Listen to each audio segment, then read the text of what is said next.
This is the most curious forest on Earth. A rainforest that is flooded every year.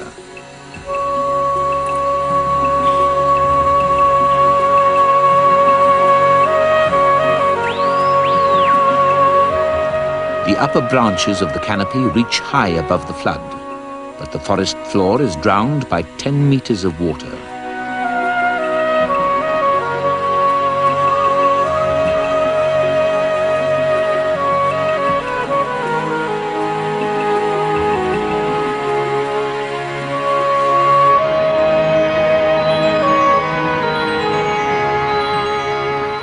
An extraordinary submerged world where the rich life of the rainforest and rivers is joined together.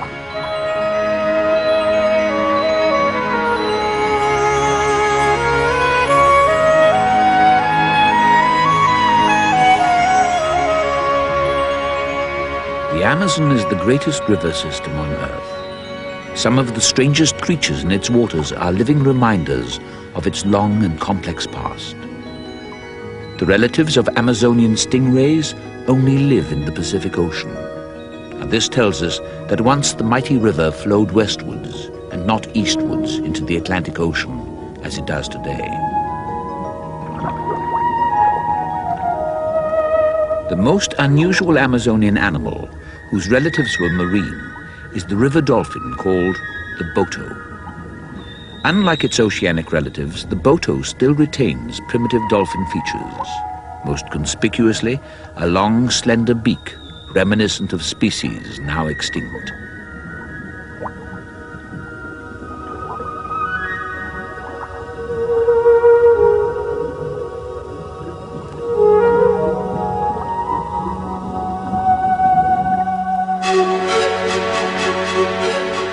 About 15 million years ago, the Andean mountains began to rise. This huge mountain range blocked the Amazon's westward flow into the Pacific Ocean. The world's largest river was then forced to reverse its direction and began to flow eastwards and into the Atlantic Ocean.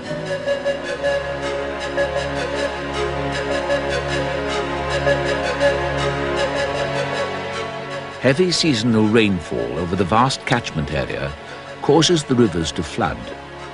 The rising waters spill over the banks and invade thousands of kilometers of the seemingly endless floodplains in the Amazonian lowlands. And it is here where the flooded forest is found.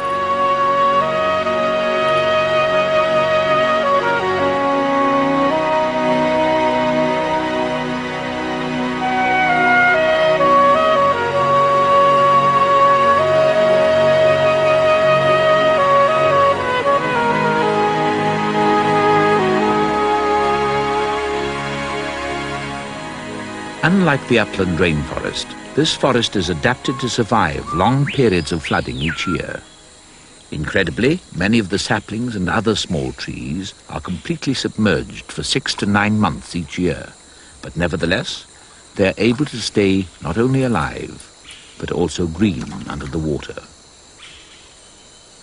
Over 2% of the entire Amazon rainforest is invaded by the rivers each year, an area nearly as large as the British Isles. This most curious of rainforests, the flooded forest, is the home of some of our planet's most beautiful and remarkable creatures. One of the least expected animals to be found swimming between the trees is a dolphin. Unlike any other dolphins, the boto is as much at home in the forest, the flooded forest that is, as in the open waters.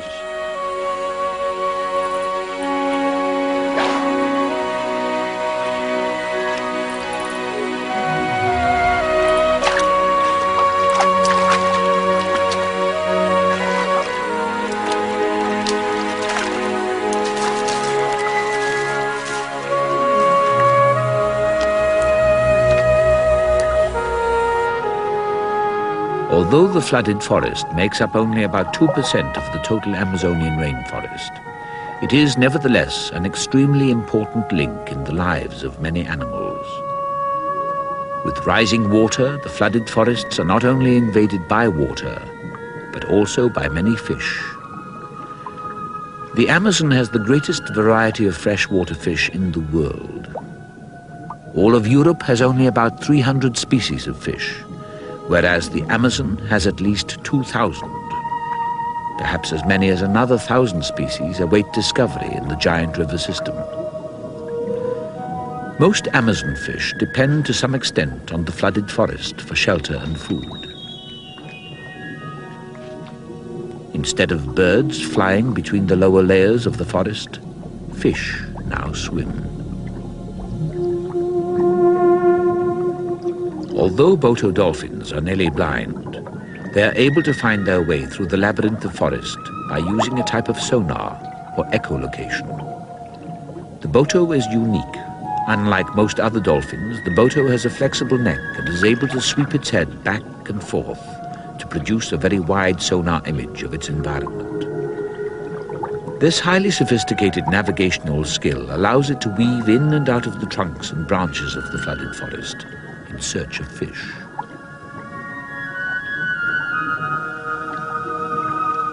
The richness and diversity of the flooded forest attracts many different kinds of life. The abundance of fish provides the main food for most predators, such as the big-headed turtle. Heavily armored, these river turtles have few predators themselves.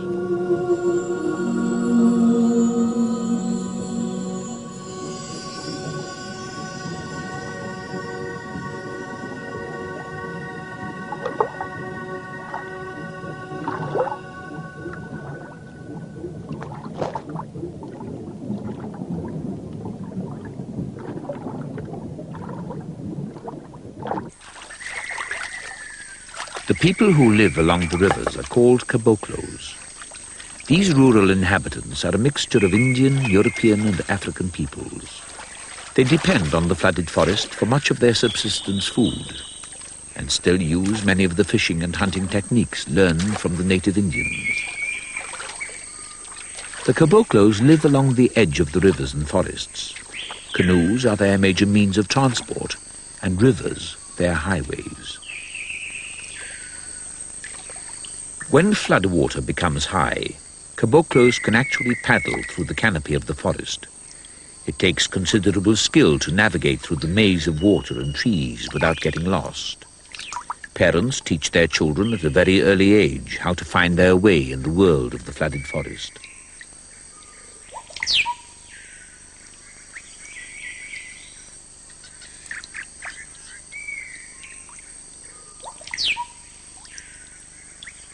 Only the higher canopy remains untouched by the flood waters. Here in the upper branches are some of the most unusual and secretive animals of the entire Amazon.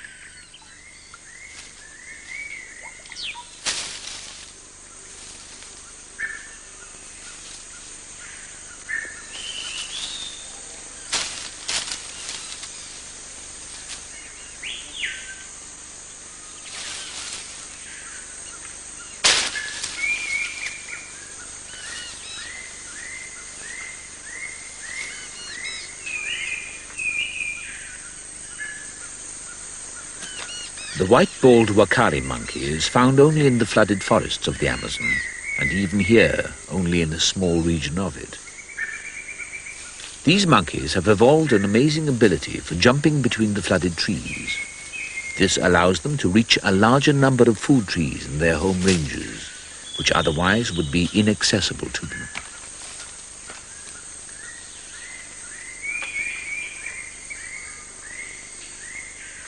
Wakaris are found in troops made up of about 50 individuals.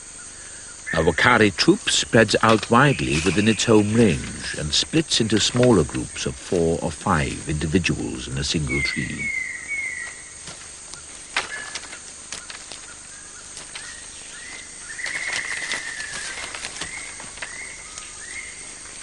While fish swim among the lower branches of the trees, the wakaris leap about in the upper branches in search of their favorite food, fruit.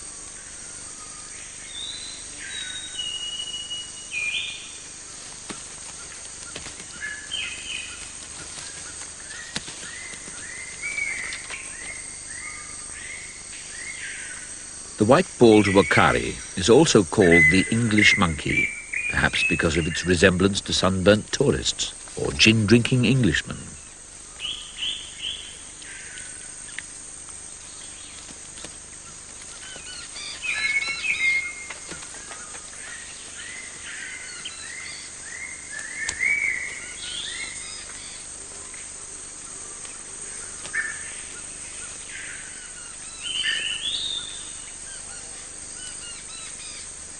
Perhaps the most unusual bird of the flooded forest is the huatzin. It is peculiar not only because of its appearance, but also because of its diet. Huatzins are entirely vegetarian, and one of their favorite foods is the giant arum plant. Few animals are able to digest the thick and fibrous arum leaves. After the leaves and other plant material are swallowed, they are first fermented so that they can be digested. The fermentation results in a foul smell, and it is for this reason that they are sometimes called stink birds.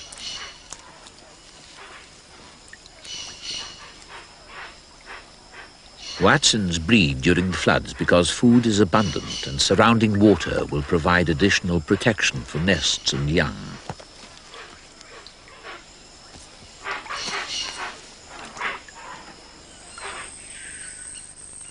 Adult male wakaris must be one of the most striking and unusual-looking monkeys in the world.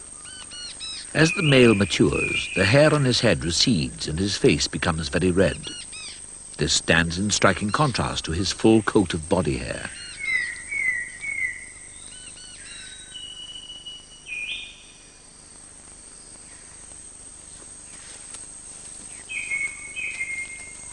Wakaris appear much larger than they really are, because of their thick coats. In fact, adult males are only about 40 to 50 centimeters long and weigh less than 4 kilograms.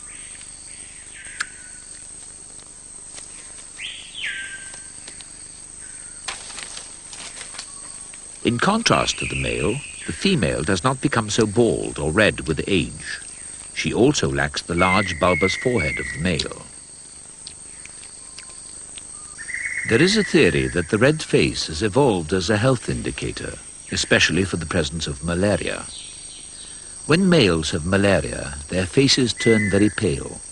Thus, females can gauge how fit their prospective mates may be. A diseased monkey would be rejected by the female as a mate.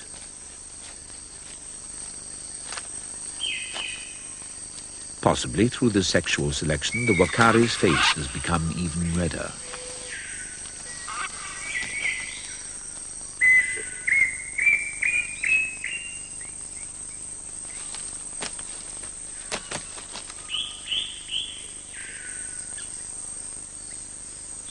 Wakaris usually give birth to only one baby. During the first year of life, an adolescent like this one becomes virtually independent and can search for food on its own, although the mother is usually nearby.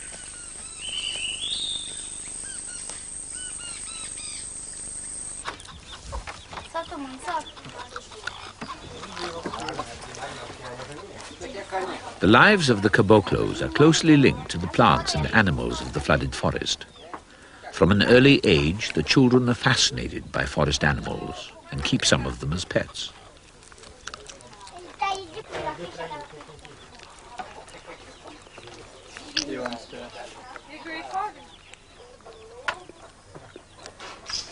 Ideally located between the river and the forest, caboclos have ready access to both fish and game.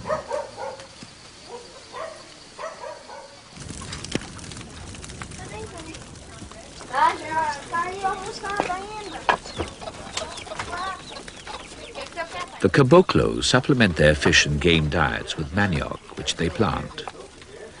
The manioc root is grated and then roasted in an open oven to make a coarse, bland flour, somewhat resembling gritty sawdust. This flour is called farinha and provides most of the starch for their diets. The rich knowledge